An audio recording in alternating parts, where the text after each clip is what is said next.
நேயர்கள் கேட்டுக்கொண்டிருப்பது நமது கொங்கு சமுதாய வானொலி 90.4. அடுத்ததாக நீங்கள் கேட்கவிருக்கும் நிகழ்ச்சியானது அறிவியல் பார்வை. இந்த அறிவியல் பார்வை நிகழ்ச்சிக்கு செல்லும் முன் நமது நேயர் கவிஞர் ராஜா கண்ணதாசன் அவர்கள் மின்சாரத்தை பற்றியான ஒரு கவிதையினை எழுதியிருக்கிறார். அந்த கவிதையினை இப்பொழுது நாம் கேட்போம்.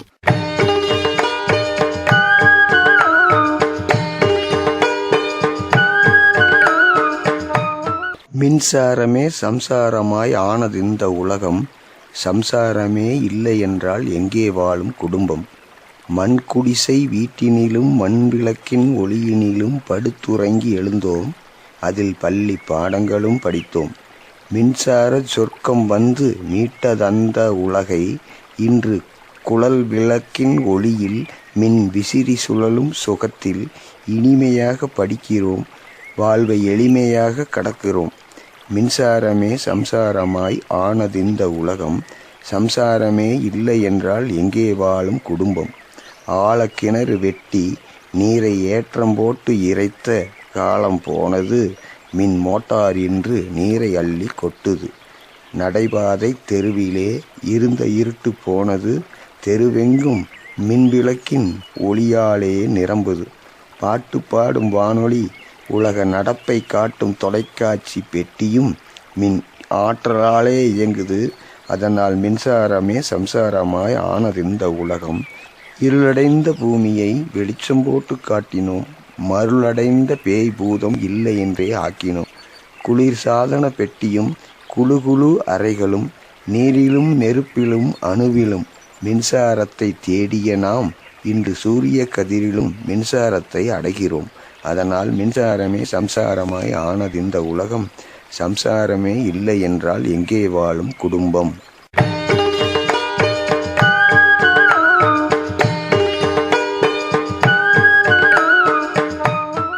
இந்திய அரசாங்கத்தின் அறிவியல் மற்றும் தொழில்நுட்ப துறை எனும் டிபார்ட்மெண்ட் ஆஃப் சயின்ஸ் அண்ட் டெக்னாலஜியால் நிறுவப்பட்ட விஞ்ஞான் பிரசார் எனும் துறை மற்றும் தமிழ்நாடு அறிவியல் மற்றும் தொழில்நுட்ப மையத்தின் அறிவியல் பலகை ஆகியவை இணைந்து வழங்கும் அறிவியலை பற்றி அற்புதமாக எடுத்து கூறும் நிகழ்ச்சி அறிவியல் பார்வை. அறிவியல் பார்வை பற்றி ஆக்கப்பூர்வமாக எடுத்துரைக்கும் இந்நிகழ்ச்சியில் அறிவியல் துறையில் சிறந்து விளங்கும் அறிவியலாளர்களை கொண்டு இந்த நிகழ்ச்சியானது தயாரிக்கப்பட்டுள்ளது. இந்த நிகழ்ச்சிக்கு ஆக்கமும் ஊக்கமும் அளித்தவர் டாக்டர் ஸ்ரீதர் அவர்கள்.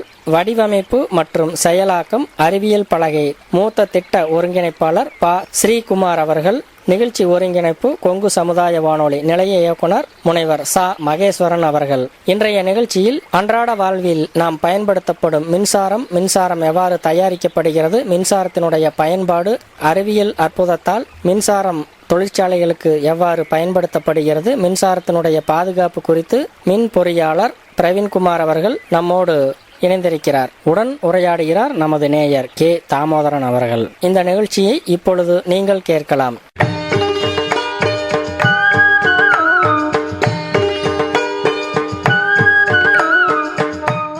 வணக்கம். இன்று மின்சாரத்துறையில் அறிவியலின் பங்கை பற்றி தெரிந்து கொள்ள நமது மின் பொறியாளர் பிரவீன்குமார் அவர்களை சந்திக்கிறோம். ஐயா வணக்கம். ஐயா வணக்கம். வணக்கம். மின்சாரம்னா என்ன? அறிவியல் பூர்வமா நம்ம மின்சாரம்னா என்னன்னு பார்த்தோம்னா, மின்காந்த புலத்தினால் உருவாகக்கூடிய மின் அணுக்களின் ஓட்டம் தான் மின்சாரம். இதை நம்ம புரியுற மாதிரி சொன்னோம் அப்படின்னாக்க, நம்ம வீட்டுக்கு வர ஒயர் வழியா வரக்கூடிய எலக்ட்ரான் அப்படின்னு சொல்லக்கூடிய மின் அணுக்கள் மூலமாக இதுக்கான சக்தி தயாரிக்கிற இடத்துல நம்ம யூஸ் பண்ற பொருள் வரைக்கும் வருங்க. அதாவது எந்த ஒரு வேலையை செய்யறதுனாலும் ஒரு விதமான சக்தி தேவை. அந்த சக்தி இயந்திரங்கள் இப்போ எல்லாமே இயந்திரமயம் ஆனதுக்கு அப்புறம் அந்த இயந்திரங்களை இயக்கிறதுக்கு நம்ம கரண்ட்னு சொல்லக்கூடிய மின்சாரத்தை நாம கொடுக்கிறோம். அந்த மிஷினை இயக்கிறதுக்கு தேவைப்படுறது தான் மின்சாரம். இப்போ மின்சாரத்தை கண்டுபிடித்தவர் யாருங்க? மின்சாரத்தை கண்டுபிடித்தவர்னு பாத்தீங்கன்னா 1831 மைக்கேல் பாரடே அப்படிங்கிற ஒரு விஞ்ஞானி மின்சாரத்தை கண்டுபிடிச்சாரு. அவருக்கு பாத்தீங்கன்னா அவர் காந்தவியலும் இந்த எலக்ட்ரிக்கல் துறையிலும் அவருக்கு அதிக நாட்டம். அதனால் அவர் என்ன பண்ணாரு, அதில் தொடர்ந்து ஆராய்ச்சி பண்ணிட்டு இருக்கும்போது ஒரு சுருள் போன்ற ஒரு காயில் சொல்லக்கூடிய மின் கடத்திக்கு மேலே அல்லது அதற்கு உள்ளேயோ நாம் காந்தப்புலத்தை முன்னும் பின்னுமாக அசைக்கும் பொழுது மின்சாரத்தை உற்பத்தி செய்ய முடியுங்கிறத அவர் கண்டுபிடிச்சாரு. இதுதான் நம்ம பழைய காலத்துல சக்கரத்தை கண்டுபிடிச்சது ஒரு நாகரிகமா பார்க்குற மாதிரி இந்த மின்சாரத்தை கண்டுபிடிச்சது தான் ஒரு முக்கியமான மைல்கல்.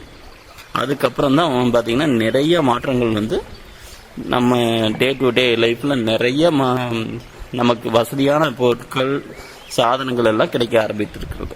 மின்சாரத்தை கண்டுபிடித்த பிறகு அறிவியலின் வளர்ச்சி, அதோட மின்சாரத்தின் பங்கு எவ்வளவு இருக்கிறது? அருமையான கேள்வி.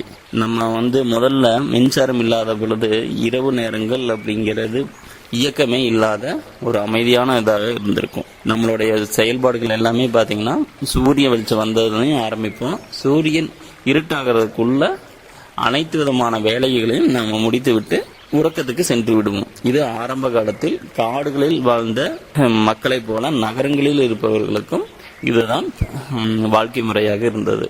அதுக்கு அடுத்ததாக பார்த்தீங்கன்னா ஒளி வேண்டும் அப்படிங்கிறதுக்காக தீப்பந்தங்களை மக்கள் பயன்படுத்திட்டு வந்தாங்க.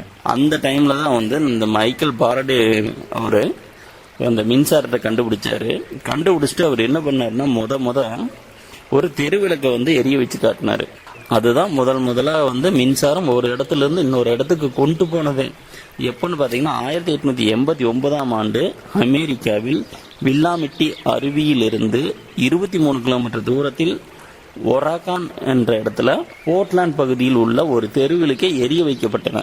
இதுதான் முதலாக மின்சாரத்தை உற்பத்தி செய்யக்கூடிய ஒரு இடத்திலிருந்து ஒரு 23 கிலோமீட்டருக்கு அப்பால் இருக்கக்கூடிய ஒரு இடத்தில் ஒரு குண்டு பல்பை எரிய வைத்தார்கள். அதைத் தொடர்ந்து அறிவியலில் பல அறிஞர்கள் அவர்களுக்கு விருப்பம் இருக்கக்கூடிய ஒவ்வொரு பகுதி அப்படின்னா அறிஞர்கள் ஒவ்வொரு ஆராய்ச்சியின் மூலம் புதிய புதிய கண்டுபிடிப்புகளை கண்டுபிடித்தனர். அதற்கப்புறமாக தான் பார்த்தீங்கன்னா ஒவ்வொரு எலக்ட்ரிக்கல் சாதனம், மின்சார சாதனங்கள் நமக்கு கிடைக்க ஆரம்பித்தன. முதலில் மின் விசையில் இயங்கக்கூடிய மின் மோட்டார்களை கண்டுபிடித்தார்கள். இந்த மின்சார துறையில் மென்மேலும் பல அறிஞர்கள் ஈடுபட்டதின் விளைவாக இன்று நம்ம சாதாரணமாக நம் வீட்டில் எடுத்துக்கொண்டால் மின்சார விசிறி, மின் பழுப்புகள், மின் மோட்டார்கள், வாஷிங் மிஷின் போன்ற எண்ணற்ற சாதனங்கள் மின்சாரம் நிச்சயம் இருந்தால் மட்டுமே இயங்கும் என்ற நிலைக்கு நம்ம வந்துவிட்டோம். இன்னைக்கு மின்சாரம் இல்லை அப்படின்னா நம் மூளையும் இயங்காத ஒரு சூழ்நிலைக்கு நம்மளை கொண்டு வந்து விட்டார்கள். செல்போனை சார்ஜ் செய்யறது வரைக்கும் நமக்கு மின்சாரம் வேணும். செல்போனில் இன்னைக்கு சார்ஜ் போயிடுச்சு அப்படின்னு பார்த்தீங்கன்னா அதோட அடுத்து சார்ஜ் போட்டு அது ஆன் ஆகுதுன்னு நம்ம அடுத்து என்ன பண்ணுறதுன்னே தெரியாத ஒரு சூழ்நிலைக்கு நம்ம மின்சாரத்தை பயன்பாட்டில் அடிமைப்பட்டு கொண்டு இருக்கிறோம் என்றுதான் சொல்ல வேண்டும். அந்த அளவுக்கு நமது வாழ்வில் ஒன்றாக மின்சாரம் மாறிவிட்டது. இப்போ இந்த மின்சாரத்தை எத்தனை வகைகளாக மின்சாரத்தை உற்பத்தி செய்கிறார்கள்? இந்த மின்சார உற்பத்தியை பார்த்தீங்கன்னா 2 விதமாக சொல்லுவாங்க. ஒன்று ட்ரெடிஷ்னல், ஒன்று நான் ட்ரெடிஷ்னல் அப்படிம்பாங்க. அதாவது ட்ரெடிஷ்னல் அப்படின்னாக்க அனல் மின் நிலையம், நீர் மின் நிலையம், அணு மின் நிலையம்னு சொல்றதெல்லாம் ட்ரெடிஷ்னல். அது போக நான் ட்ரெடிஷ்னல்லாம் என்ன வருதுன்னு பார்த்தீங்கன்னா wind energy, solar energy, ozone, tidal wave, இது மாதிரி இன்னும் நிறைய வகைகளையும் நம்ம பின்பற்றி வரோம். அதுலேயும் இப்போ இன்னும் குறிப்பாக சொல்லணும்னா முதல்ல பார்த்தீங்கன்னா ஏசின்னு சொல்லக்கூடிய ஆல்டர்னேட் கரண்ட் அப்படியே நம்ம அங்கிருந்து இங்கே மாற்றிட்டு இருந்தோம். மும்முனை மின்சாரம், அதாவது 3 பேஸ் சப்ளையாக இருந்ததுன்னா 3 ஒயர் தேவைப்பட்டது. இன்னைக்கு அதுவும் பார்த்தீங்கன்னா HVDC அப்படின்னு சொல்லி ஹை வோல்டேஜ் டைரக்ட் கரண்ட்னு சொல்லக்கூடிய ஒரு டெக்னாலஜி நல்லா டெவலப் ஆகிருக்கு. அதில் ஒரு கண்டக்டர் இருந்தாவே உற்பத்தி பண்ணக்கூடிய இடத்திலிருந்து பல ஆயிரம் கிலோமீட்டருக்கு அப்பால் நம்ம அதை குறைவான இழப்பில் கொண்டு வந்து சேர்த்த முடியும். அந்த அளவிற்கு நம்மளுடைய அறிவியலானது மென்மேலும் வளர்ச்சி அடைந்து கொண்டே வந்துட்டு இருக்கு. காலத்தினால் மெருகேற்றப்பட்டு மிகவும் அற்புதமான செயல்களை எல்லாம் நம் பொறியியல் ஆய்வாளர்கள் தினமொரு கண்டுபிடிப்பாக கண்டுபிடித்து கொண்டே வந்து கொண்டிருக்கிறார்கள். உயர்மின் அழுத்தமாக மாற்றப்பட்ட மின்சாரமானது நம்ம ஊருக்கு பக்கத்துலலாம் பார்த்தீங்கன்னா பெரிய பெரிய கிரிட் லைன்லாம் போகும். கிரிட் லைன்னா 3 ஒயரு அல்லது 6 ஒயரு அது மயில் போட்டு எடுத்துகிட்டு போவாங்க, நிறைய போயிட்டே இருக்கும். அது மாதிரி லைன் வழியாக எடுத்துகிட்டு போயிட்டு நம்ம ஊருக்கு அருகாமையில், அதாவது நம்ம எங்கே பயன்படுத்த போகிறோமோ அல்லது ஏதாவது ஒரு கம்பெனியில் பயன்படுத்த போகிறோமோ அந்த இடத்துல கொண்டாந்து அந்த உயர்மின் அழுத்தத்தை மீண்டும் குறைமின் அழுத்தமாக மாற்றுவாங்க. இதைத்தான் நம்ம லோக்கலில் இருக்கக்கூடிய சப்ஸ்டேஷன் சொல்லுவோம். சப்ஸ்டேஷன்லேருந்து எகைன் அது என்ன பண்ணுவோம் அப்படின்னா, நம்ம ஊருக்கு அருகாமையில் வர வரைக்கும் ஒரு குறை மின்னழுத்தமாக கொண்டு வந்துட்டு அதையும் நம்ம ஊருக்கு அருகாமையில் இருக்கக்கூடிய டிரான்ஸ்ஃபார்மர்களில் மீண்டும் அந்த மின் அழுத்தத்தை குறைத்து நம் வீட்டில் இருக்கக்கூடிய மின் சாதன பொருட்களுக்கு தேவையான மின் அழுத்தத்துக்கு அதை மாற்றிடுவோம். அப்புறம் மீண்டும் பார்த்திங்கன்னா நம்ம ஊருக்குள்ளே இருக்கக்கூடிய ஸ்ட்ரீட் போஸ்ட் வழியாக நம்ம வீட்டுக்கு அந்த மின்சாரத்தை எடுத்துகிட்டு வரும். அப்படி எடுத்துகிட்டு வரக்கூடிய மின்சாரத்தை தான் நாம் மறுபடியும் வீட்டில் இருக்கக்கூடிய மின் விசிறி, விளக்குகள், மின் மோட்டார்கள், வாஷிங் மிஷின், நம்ம எலக்ட்ரிக் ஹீட்டர், இது போன்ற எல்லா இதுக்கும் பயன்படுத்துகிறோம். இதில் பார்த்திங்கன்னா 2 வகையாக இருக்கும். ஒன்று மும்முனை, இன்னொன்று ஒருமுனை மின்சாரம். ஒருமுனை மின்சாரம் என்பது பார்த்திங்கன்னா முக்கியமாக வீடுகளுக்கு பயன்படுத்துகிறாங்க. இப்போ பார்த்திங்கன்னா மும்முனை மின்சாரமும் அதிகமாக வீடுகளுக்கு பயன்படுத்த ஆரம்பித்து விட்டார்கள். அதுக்கு முக்கியமாக மும்முனை மின்சாரமானது இண்டஸ்ட்ரியல் என்று சொல்லக்கூடிய தொழில்துறையில் தான் பயன்படுத்தப்படுவார்கள். அந்த மின் அழுத்தங்கிற பற்றி கொஞ்சம் விளக்கமாக சொல்லுங்கள். இப்போ மின் அழுத்தம் அப்படிங்கிறது ஒன்றுமே இல்லை, நம்ம வோல்டேஜ் அல்லது வி அப்படின்னு குறிப்பிட்டிருப்பாங்க. இப்போ நம்ம வீட்டில் ஒருமுனை மின்சாரமாக இருந்ததுன்னா 230 வி அப்படின்னு போர்டில் எழுதியிருப்பாங்க. அந்த 230 அப்படிங்கிற அளவு தான் மின் அழுத்தம். அதை ஆங்கிலத்தில் வோல்டேஜ்னு சொல்லுவாங்க. இந்த மின் அழுத்தத்தில் இன்னொரு விதமாக உங்களுக்கு புரியுற மாதிரி நான் சொல்கிறேன். மின் அழுத்தம் அப்படிங்கிறது என்னன்னு பார்த்தீங்கன்னா, அதில் மின்னோட்டம்னு சொல்லக்கூடிய கரண்ட்டை அனுப்பக்கூடிய சக்தி சொல்லலாம். இப்போ ஒரு எக்ஸாம்பிளுக்கு நம்ம ஒரு வாட்டர் டேங்க் இருக்குது. டேங்க் நிறையா உங்களுக்கு தண்ணி இருக்கும்போது இந்த பைப் வழியாக வரக்கூடிய ஒரு 1000 லிட்டர் டேங்க்கு, அந்த 1000 லிட்டர் டேங்க்குலேருந்து ஒரு பைப் போட்டிருக்கோம். அந்த பைப்பை நீக்கி விட்டிங்கன்னா தண்ணி வேகமாக வரும். அது மாதிரி மின்சாரத்துலேயும் மின் அழுத்தம் அதிகமாக இருக்கும்போது கரண்ட் அதிகமாக நமக்கு அதே அந்த 1000 லிட்டர் டேங்க்கில் இருக்கக்கூடிய தண்ணி குறைய தண்ணியோட வேகம் குறையிற மாதிரி இதில் எலக்ட்ரிக்கல் இதில் பார்த்திங்கன்னா மின்னோட்டம் குறையும். உங்களுக்கு எக்ஸாம்பிள் மின் அழுத்தத்துக்கு மின்னோட்டத்துக்கும் உள்ள வித்தியாசத்தை எப்படி சொல்லலாம்னா, டேங்க்கில் இருக்கும்போது அந்த தண்ணியில் வர அழுத்தத்தை மின்னழுத்தத்தோடு ஒப்பிடலாம், அந்த தண்ணி வர வேகத்தை மின்னோட்டத்தை அதாவது கரண்ட்டோட ஒப்பிடலாம். ஐயா, அந்த மின்சாரத்தை நாம் வீட்டில் சேமித்து வைக்க முடியுமா? சேமித்து வைக்கலாம். சேமித்து வைக்கிறதுக்காக நம்ம பயன்படுத்தக்கூடிய பொருளின் பெயர் என்னன்னு பார்த்தீங்கன்னா மின்கலம். மின்கலம் அப்படிங்கிறது பேட்ரி. இந்த பேட்ரி நம்ம டைரெக்டாக வர கரண்ட் அப்படியே சேவ் பண்ண முடியாது. அதான் கெமிக்கல் ப்ராசஸ்னால மீண்டும் அதை நம்ம பேட்டரியில் சேமித்து வைக்கலாம். சேமித்து வைத்ததை நம்ம தேவைக்கேற்ப நம்ம மீண்டும் அதனை உபயோகப்படுத்திக்கலாம். இப்போ நார்மலாக நம்ம வீட்டில் பார்த்தீங்கன்னா யூபிஎஸ் அப்படின்னு சொல்லுவோம். யூபிஎஸ்னால் என்னென்னு பார்த்தீங்கன்னா அன்இன்டரப்ட் பவர் சப்ளை. அன்இன்டரப்ட்னா தொந்தரவே செய்யாத பவர் சப்ளை அப்படின்னு சொல்லுவோம். அதாவது நமக்கு வெளியிலேருந்து வரக்கூடிய கரண்ட்டு தொந்தரவு ஏதாவது ஒரு காரணத்துக்காக, பராமரிப்பு காரணத்துக்காகவோ இல்லது வேறு ஏதாவது ஃபால்ட்டுனாலேயோ நமக்கு நிறுத்தும் போது நம்ம வீட்டில் சேமித்து வைத்திருக்கின்ற மின்கலனிலிருந்து நமக்கு தேவையான சக்தியை நம்ம வாங்கிக்கிறோம். அது மாதிரி பண்ணிக்கலாம். பட் இதுக்கான ஒரு லிமிட்டேஷன் சொன்னால், அதாவது எல்லா டைமும் நம்ம கரண்ட்டை சேமித்து வைக்கல அப்படின்னு பார்த்தீங்கன்னா மின்கலத்திற்கான தொகை மிக அதிகமாக இருக்கிற காரணத்தினால் நம்ம தேவையில்லாத டைமில் உற்பத்தி ஆகக்கூடிய கரண்ட் எல்லாத்தையும் சேமித்து வைக்க முடியறதில்லை. அப்போது நமக்கு தொந்தரவை குறைப்பதற்காக நம்மால் எவ்வளவு முடியுமோ அந்த அளவுக்கு மட்டும் சேமித்து வைத்துக் கொள்கிறோம். சார், அனல் மின் நிலையத்தில் எப்படி சார் மின் உற்பத்தி செய்கிறார்கள்? இந்த அனல் மின் நிலையம் அப்படிங்கிற பேர்லேயே பார்த்தீங்கன்னா அனல் அப்படின்னு இருக்குல்ல, அப்போ அங்கே நெருப்பை பயன்படுத்துகிறாங்க அப்படிங்கிறது நமக்கு இதுலேருந்தே தெரியுது. சரி, நெருப்புலேருந்து எப்படி கரண்டாக மாற்றுறது? நிலக்கரி தான் நம் அனல் மின் நிலையத்துக்கு மிக தேவையான மூலப்பொருள். இந்த நிலக்கரியை கொண்டு என்ன பண்ணுறோம் அப்படின்னு பார்த்தீங்கன்னா எரிக்கிறது மூலமாக நமக்கு வெப்ப சக்தி கிடைக்கும். அந்த வெப்ப சக்தியிலிருந்து நீரை ஆவியாக்குறோம். நீர் ஆவியாகிறது மூலமாக நமக்கு நீராவி கிடைக்கும். அந்த நீராவி என்ன பண்ணுன்னு பார்த்தீங்கன்னா டர்பைன் சொல்லக்கூடிய ஒரு சுத்தக்கூடிய அமைப்பை கொண்ட டர்பைனில் நம்ம அந்த நீராவி படுற மாதிரி வச்சோம் அப்படின்னா அந்த டர்பைனை வந்து அது ரொட்டேட் பண்ணும்போது நமக்கு ஜென்ரேட்டர் அப்படின்னு சொல்லக்கூடியதுலேருந்து நமக்கு தேவையான கரண்டானது கிடைக்கும். இப்போது இதில் முக்கியமாக பார்க்க வேண்டிய விஷயம் என்னென்னா, நம்ம முதலே சொன்ன மாதிரி ஒரு சுருள் கம்பிக்கு நடுவேயோ அல்லது அதன் மேலேயோ மின்காந்த புலத்தை நாம் முன்னும் பின்னும் இயக்கும் பொழுது மின்சாரம் உற்பத்தி பண்ண முடியும் அப்படிங்கிறது அடிப்படை. இந்த அடிப்படையை நமக்கு தகுந்த மாதிரி அமைத்து அதிலிருந்து மின்சாரத்தில் உற்பத்தி பண்ணுறோம். முன்னும் பின்னும் அசைய வைக்கிறதுக்கு தான் நம்ம இந்த டர்பைனையும் ஜென்ரேட்டரையும் பயன்படுத்துகிறோம். முன்னும் பின்னும் அசைய வைப்பதற்காகத்தான் நீராவியை உற்பத்தி பண்ணி அந்த நீராவியை டர்பைன் வழியாக விடும்போது டர்பைனை வந்து ஒரு சுழற்சியாக சுழல வைக்குது. அப்போ சுழல வைக்கும்போது பார்த்திங்கன்னா அந்த மின்காந்தமானது அந்த மின் கடத்தின்னு சொல்லக்கூடிய கண்டக்டர் மேலே முன்னும் பின்னும் படும்பொழுது உங்களுக்கு அதுலேருந்து மின்சாரம் உற்பத்தி ஆகுது. அப்போ நீர்மின் நிலையத்தில் எப்படி சார் உற்பத்தி செய்கிறார்கள்? இப்போ பார்த்தீங்கன்னா நாம் முதலே சொன்ன மாதிரி மின்சாரத்தை உற்பத்தி பண்ணுறதுக்கு ஒரு சுழற்சியை உண்டாக்கக்கூடிய விசை தேவைப்படுகிறது. அந்த விசையை நாம் அங்கே வந்து ஸ்டீம்னு சொல்லக்கூடிய நீராவிய டர்பைனுக்கு கொடுத்து அந்த டர்பைனை சுத்த வச்சோம்.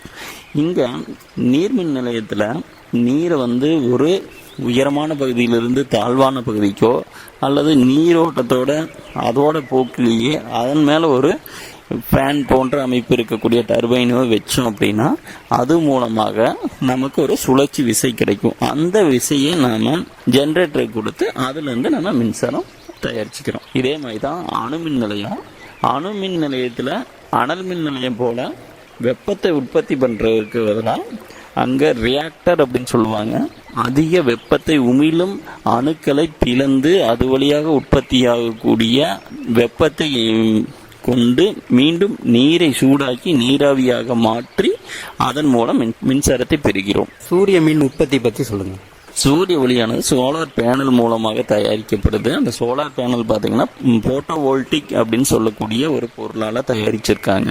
இது என்ன ஆகுன்னு பார்த்தீங்கன்னா, எப்பெல்லாம் அந்த சூரிய வெளிச்சம், சூடு கிடையாது, சூரிய வெளிச்சம் அந்த பேனல் மேலே படுதோ அப்போ எல்லாமே நமக்கு மின்சாரம் கிடைக்கும். அந்த மின்சாரத்தை நம்ம எப்பவும் போல் கலெக்ட் பண்ணி ஒரு டிரான்ஸ்ஃபார்மர் கொடுத்து அந்த டிரான்ஸ்ஃபார்மர்லேருந்து ஒரு மின்னழுத்தத்தை அதிகப்படுத்தி நம்ம தேவைப்படுற இடத்துக்கு கொண்டு போகிறோம். இதே மாதிரி விண்மில்லையும் நம்ம பண்ணிக்கலாம். விண்மில்ல என்ன பண்ணுவோம் அப்படின்னு பார்த்தீங்கன்னா, நம்ம நார்மலாக பார்த்தீங்கன்னா சின்ன வயசில் பசங்களாம் வந்து பனை ஓலையில் காத்தாடி பண்ணி விளையாண்டுட்டு இருப்பாங்க. அந்த காத்தடிக்கிற வேகத்தில் பார்த்தீங்கன்னா சுத்தம். அதே அறிவியலை தான் அடிப்படையாக கொண்டு நம்ம விண்மில் வந்து தயாரிச்சிருக்கோம். அப்போ என்ன பண்ணுவோம், நம்ம காற்று வரக்கூடிய திசையில் ஃபேனு வந்து நம்ம பயன்படுத்தணும் அப்படின்னா அந்த ஃபேனு சுத்த ஆரம்பிக்கும். அது சுற்றும் போது நமக்கு சுழற்சியான விசை கிடைக்கும். அந்த விசையை மறுபடியும் நம்ம ஜென்ரேட்டருக்கு கொடுத்து அந்த ஜென்ரேட்டர்லேருந்து நமக்கு தேவையான பவரை வந்து நம்ம எடுத்துக்கலாம். இப்போ மீண்டும் அதில் வந்து குறைவான மின்னழுத்தமே உற்பத்தி பண்ணுவோம். அதிக மின்னழுத்தம் உள்ளதாக மாற்றி அதை வந்து தொலைதூரத்திற்கு அனுப்பி எங்கு தேவைப்படுகிறதோ அங்கு நம்ம அதை பயன்படுத்தி கொள்ளலாம். இன்றைய நாட்களில் நம்ம மத்திய அரசாங்கமானது கிரீன் எனர்ஜின்னு சொல்லக்கூடிய, அதாவது சுற்றுச்சூழலுக்கு தீங்கு விளைவிக்காத வகையில் மின்சாரத்தை உற்பத்தி செய்யணும்னு சொல்லிட்டு சோலாருக்கும் சரி காற்றாலைகளுக்கும் சரி அதிகமான முதலீடுகளை பயன்படுத்தி இதன் மூலம் வரக்கூடிய நான் ரினியூவபிள் எனர்ஜின்னு சொல்லக்கூடிய கரண்ட் உற்பத்தியை அதிகப்படுத்திட்டு வராங்க. தொழில்துறையில் மின்சாரத்தை எவ்வாறு பயன்படுத்துகிறார்கள்? தொழில்துறையில் பார்த்தீங்கன்னா, இப்போ வந்து ஒரு இரும்பு தயாரிக்கிற கம்பெனியாக இருக்கட்டும், இல்லை ஒரு சிமெண்ட் தயாரிக்கிற கம்பெனியாக இருக்கட்டும், இல்லை நீங்கள் எந்த விதமான தொழிலாகவே நீங்கள் எடுத்துக்கிட்டிங்கனாலும் மின்சாரம் இல்லாமல் எந்த வேலையும் செய்ய முடியாதுங்கிற சூழ்நிலைக்கு வந்துட்டோம். என்னன்னு பார்த்தீங்கன்னா, முதல்ல மனிதர்கள் கடின உழைப்பினால் செய்யப்பட்ட அனைத்து விதமான வேலைகளையுமே நம்ம மின்சாரத்தின் உதவியோட இயந்திரங்களை பயன்படுத்தி மிக எளிவாக மனிதர்களுக்கு பாதுகாப்பாக செயல்படுத்துகிற அளவுக்கு நம்ம புதிய புதிய கண்டுபிடிப்புகளை கொண்டு வந்துட்டோம். இரும்பு உருக்காலையில் இரும்பு உருக்கிறதுக்கும் மின்சாரத்தை பயன்படுத்துகிறோம். சிமெண்ட் தொழிற்சாலையில் அந்த பாறையை எல்லாம் போட்டு அரைக்கிறதுக்கு மின் இயந்திரத்தை பயன்படுத்துகிறோம். இயந்திரங்களை உருவாக்கக்கூடிய ஆலைகள்லாம் பார்த்திங்கன்னா இரும்பில் அறுக்கிறதுக்கு, துளையிடுவதற்கு எல்லாமே இன்றைக்கி இயந்திரமாயிடுச்சு. அங்கே மின்சாரம் இல்லை அப்படின்னா அந்த அன்னைக்கு தொழிலே இல்லை அப்படிங்கிற சூழ்நிலையில் தான் நம்ம இன்றைக்கி இருக்கோம். அதுக்கு அடுத்தது பார்த்தீங்கன்னா முக்கியமாக அந்த வெல்டிங் சொல்லக்கூடிய இரும்பை ஒட்ட வைக்கக்கூடிய தொழிலில் கம்பல்சரி மின்சாரம் தேவை. ஐயா, அந்த மின்சாதன பொருட்களை எப்படி கையாள்வது? அருமையான கேள்வி. மின்சாரத்தை நம்ம தொட்டோம் அப்படின்னா நமக்கு சாக்கடிக்கும் அல்லது உயிரே போகக்கூடிய சூழ்நிலை இருக்கு. அப்போ இதுக்கு எப்படி பயன்படுத்தணும் அப்படின்னு பார்த்தீங்கன்னா மிகவும் பாதுகாப்பாகத்தான் நாம இதை பயன்படுத்தி ஆக வேணும். இதுல மின் பொறியாளர்கள்லாம் பார்த்தீங்கன்னா கைக்கு உரை போட்டு பயன்படுத்துவாங்க. அதே மாதிரி தொழில்துறையில் பயன்படுத்துறவங்க எல்லாமே ஷூ போட்டிருப்பாங்க.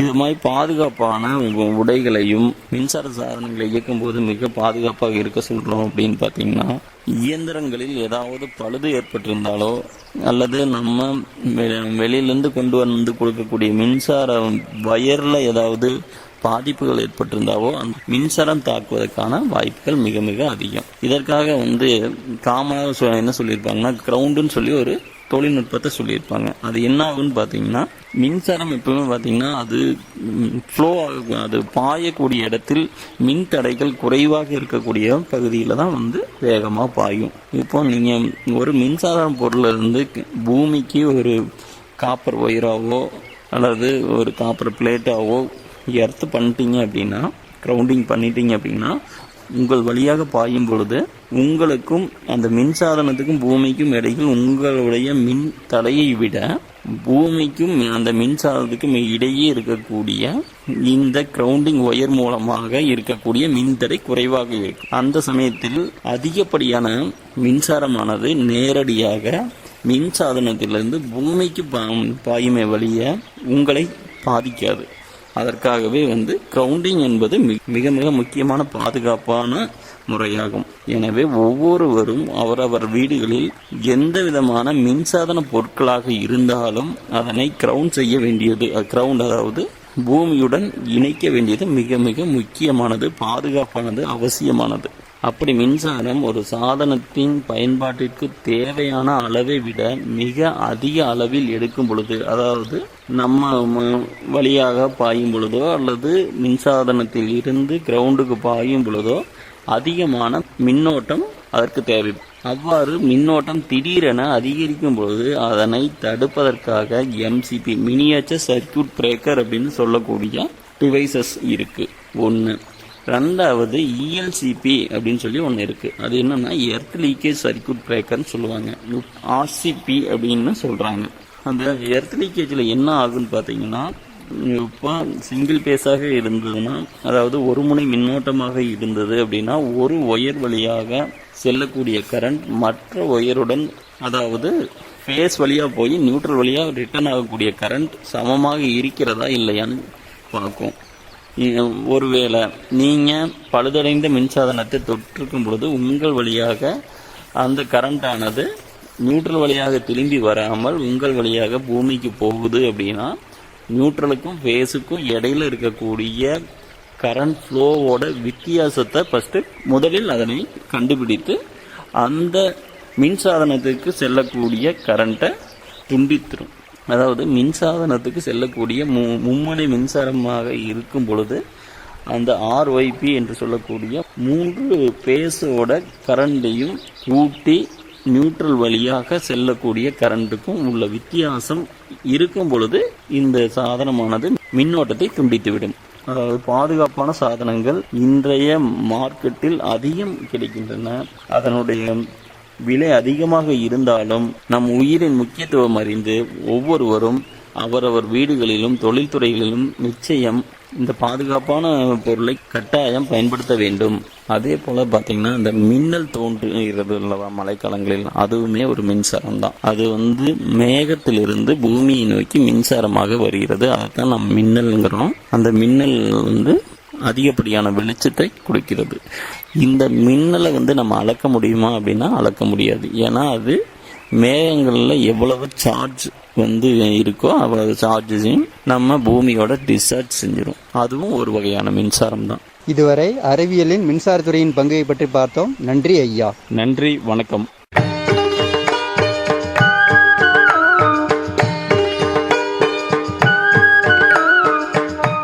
நேயர்கள் இதுவரை கேட்டது அறிவியல் பார்வை நிகழ்ச்சி. இன்றைய நிகழ்ச்சியில் மின்சார பாதுகாப்பு, மின்சாரம் எவ்வாறு பயன்படுத்தப்படுகிறது, மின்சாரத்தினுடைய முக்கியத்துவம் குறித்து மின் பொறியாளர் திரு கே பிரவீன்குமார் அவர்கள் கலந்து கொண்ட நிகழ்ச்சியினுடைய தொகுப்பினை இதுவரை கேட்டீர்கள். உடன் உரையாடினர் நமது நேயர் கே தாமோதரன் அவர்கள்.